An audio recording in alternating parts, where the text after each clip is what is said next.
Hi everybody, I'm Sandy. And I'm Debbie. We're from the Normal Paranormal Group.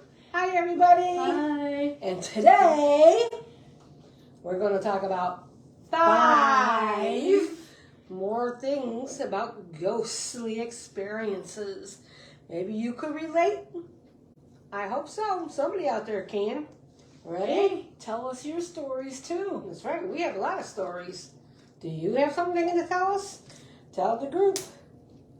And today, we're going to light our candle to tell you about our ghost stories.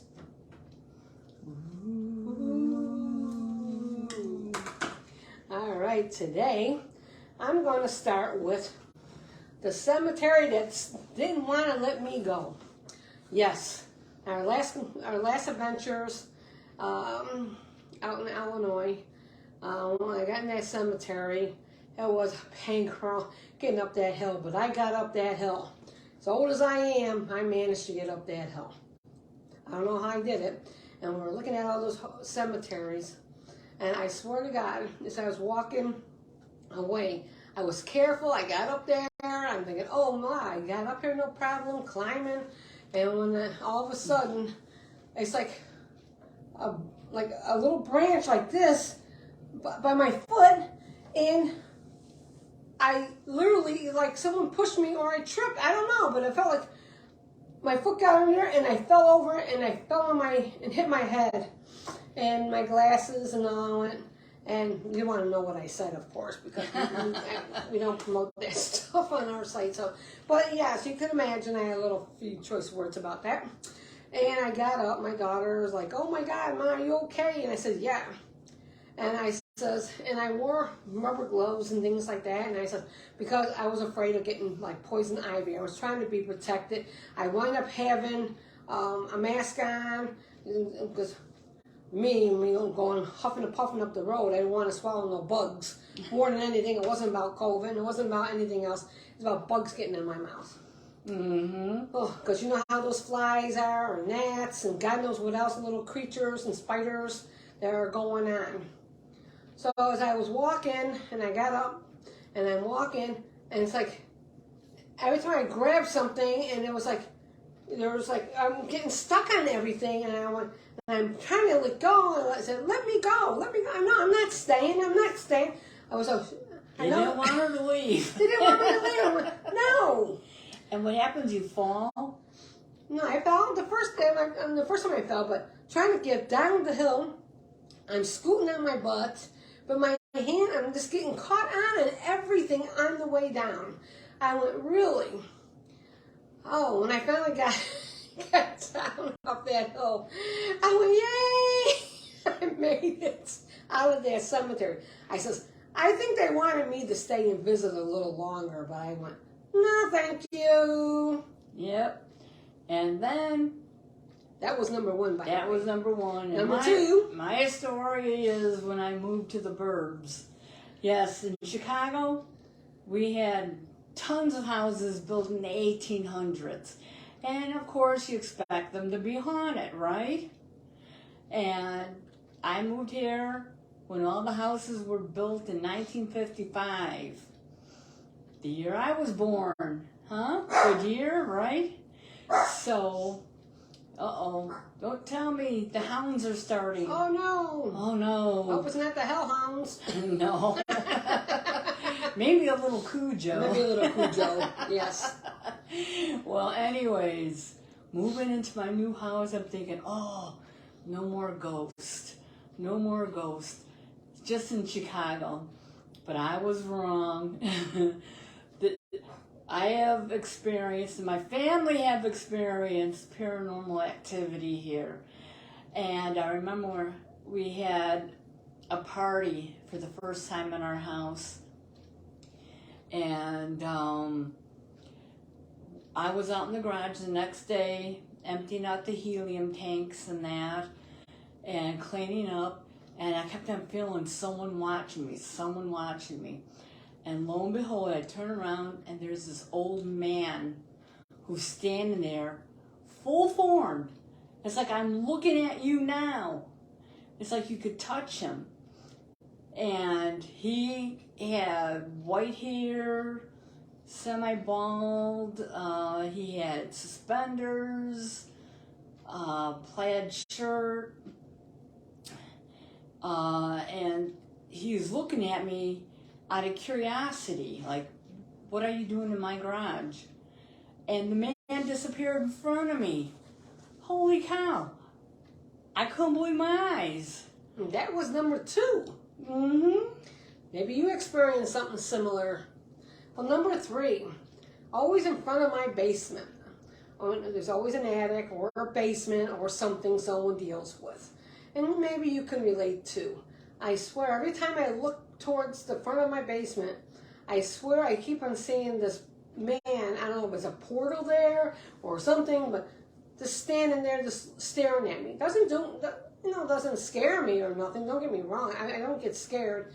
But I just know it, and I could see it, and I sense it even more. I've been telling her for decades there was a man in her basement, and Right she in the wouldn't front, believe yeah, me. and he's just standing there. And you had a horse in there, a rocking horse. I mean, for the Wonder kids. Horse. It's called Wonder Horse at the time. Yeah, she bought it for the kids. Yes, at the time. That was they said no horse was haunted. It was starting to rock on its own. Oh, yes. Mm-hmm. Well, that was number 3. So number 4 is you talk about houses. How about land? I talked about this place before. This used to be known as Horse Thief Hollow, where all the criminals would come. And God only knows what happened here, because you see things. You could see shadow things outside, and even my son, we were mystified about this house across the street from us. And he came and got me at 1:30 in the morning, and he seen this big black mist just hovering over this house. And this is at 1 in the morning, and it goes through the roof. And so he comes and gets me, and we're looking, and the house is emptied at this time. There's no one living there. And then you could see like the spotlight turn on in the back, and you could see like partial shadow of the man just standing there, not moving. And later on, the lights in the house were blinking like a strobe light for no reason, and nobody was home at this different time. And to find out that one of the previous owners used their teenage daughters dabbled in witchcraft and did it in the basement. So we think that's why that house has negative energy in it. Right. And that was number 4. And number 5 is the last one. Is maybe you experienced a neighbor's house. Debbie and I did. Mm-hmm. And I know everybody's gonna go, oh no, about the Ouija board, but Debbie and I did dabble in the Ouija board. We were really good at it. And we did our prayers of protection. Always protection. And people don't know this, but always have a silver coin so you don't allow evil in, which I didn't have the silver coin at the time, by the way, so I have to tell you that much. And the Ouija board always was, we always had this guy, John Horton, will come through. He was from the Civil War. It was our spirit guy, basically, from the Ouija board. And that's how we met him. He was a good guy. He was an excellent guy. Mm-hmm. So we would just, he would help us out through the time. So our neighbor asked us to come over. And before that, John Horton told us he was leaving. He was being reincarnated. Reincarnated. People, that's in case you don't believe in it, but we do. But there was a big board, mm-hmm. and Huge board. It disappeared. That's right, it's gone. We don't know what happened to the board. We never found out what happened. After John Horton left, the board left. The board disappeared. And so we went out and got a new Ouija board, a small one. It's like a crystal ball. If it belongs to you, you'll know it. Yeah, well, this one obviously didn't belong to us. Mm-mm. No. So we proceeded to she would ask, we would pray, and we always ask for a good spirit to enter through. And then our friend will ask the questions, and they were very honest, and they were true. They were all true. And so, and we went back there again with it, and then all of a sudden, we asked for a good spirit again, because they were amazed by how true the answers were. And so we did it again, and all of a sudden, we asked for a good spirit, and the room started getting cold, very cold. And Debbie and I says, Yeah, it's like 80 degrees outside. And it was like all of a sudden the temperature really dropped like 30 No air conditioning. No air conditioner at the time. And it just like dropped like 30 degrees or something. It was just getting cold. And we felt the pressure Yeah. on top of our hands. We felt the pressure Didn't on feel top right. of our You head. know when something's not right. Like something was pressing down. Yeah, so. And it was negative. Right. We asked, who are you? And then it started spelling S-A. And as soon as it did that, Debbie and I looked our hands off the Pochette. The pochette. And we started praying again. You know, and the room got warm. And the room got warm. And then we proceeded to do it again. Our second attempt. Right, and then the room started again, dropped literally 30 degrees easy. That quick. That quick. So Debbie and I proceeded to ask again, who are you? And it said, and it started, S-A. And then Debbie and I went, whoa, no way. No way. So Debbie and I, we said our prayers, and we says, get out of here. You do not belong here. We don't want you in this house. Get out. And what happened, Debbie?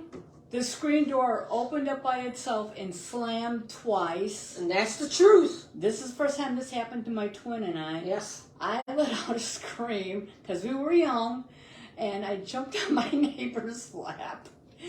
And we said, we're not doing this no more. We're not doing this. Nope. And the house got warm, and we closed up the board, and we put it back up in our attic in this small room. Yes.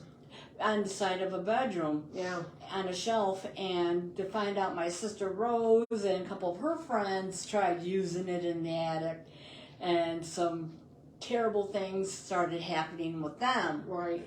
And I don't know what happened to the Ouija board after that. That was gone too. And we didn't find out about this until decades later that they were messing with that small right. So board. it disappeared. I don't know. You cannot. You're not supposed to throw out a Ouija board, and you're not supposed to burn them either. So you have to just get rid of them somehow.